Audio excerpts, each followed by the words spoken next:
name is Lauren Walsh, and today we're going to be talking about virtues and character, and specifically how it relates to being a teacher. For civic virtue, I chose neighborly. This will help me create an inclusive classroom because I will teach my students. Being neighborly means that you are being friendly and helpful. Just like your neighbors, you don't always get to choose your peers, but you do get to choose how you treat them. For moral virtue, I chose compassion. I will teach my students that compassion is more than just being nice. It also means that you're looking out for somebody's needs and well-being. Compassion in the classroom can be speaking up for a kid that is getting bullied. My performance virtue, I felt that determination connected with me the most on this one. I don't give up very easily, and I know we all have struggles in life, but I really want to make sure that I get across to my students that you can't just give up when life gets hard.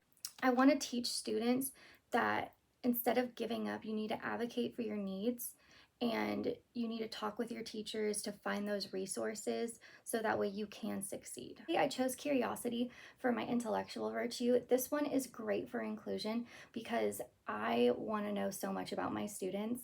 I love learning about them, specifically their culture, their race, their family. I think it's a great way for students to show their past and history, but also show off how unique and special we all are. One of my favorite things about this project specifically is when students include like personal traditions or like cultural traditions that they do every year. I think it's just so cool. We're going to move on to virtues that I think are critical in a teacher. So in my opinion, some of the more critical virtues are humility, critical thinking, teamwork, and culturalist. I picked humility because teachers have to think of their students first.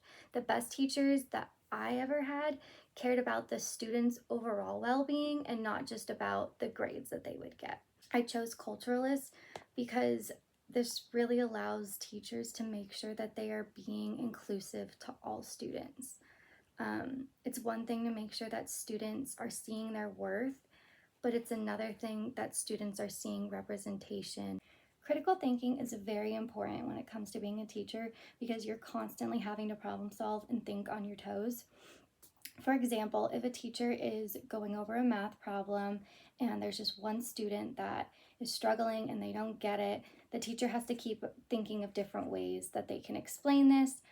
And it's really crucial that they don't give up on the student and that the teacher keeps trying, because as soon as that teacher gives up on the student's going to give up on themselves. Teamwork is so important in the classroom. Every student is special in their own way, and when teachers encourage students to have teamwork and work together on projects, it allows students to see their worth and full potential.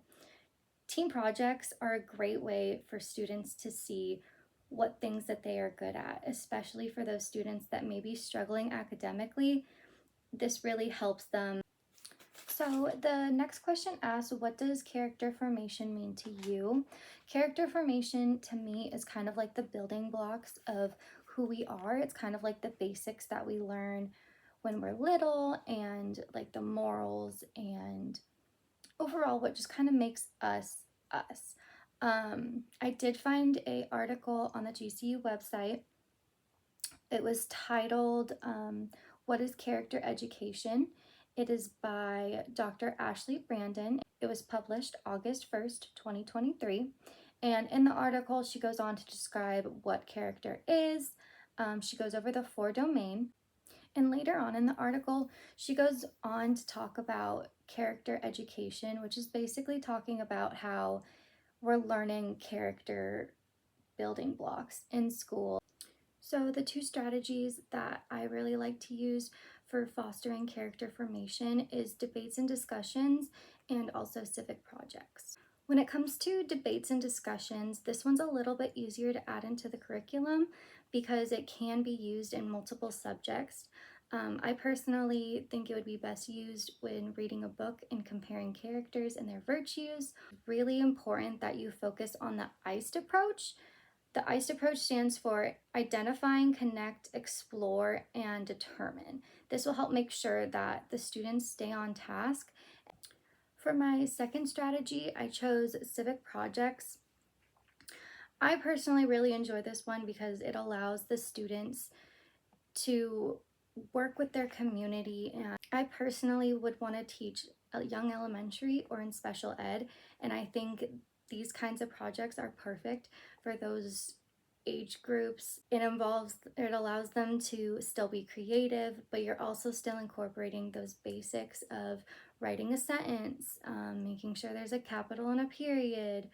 For adaptive skills, you could be working on fine motor skills of holding a pencil. So last but not least, I'm gonna list a few resources that I would personally use to help further my own character development as an educator. The first group is called the ARC.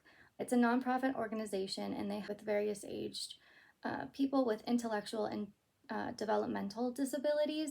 They're a really great community to work with. They have tons of resources. Another website that I think would be really good is my district uses PD Enroll, and this website just allows you access to a ton of different trainings. But yeah, I'll go ahead and I'll make sure that I link below all of my resources, and that I will also link any of the resources for some of the research I used for some of the previous ones. Alrighty, thank you. Bye-bye.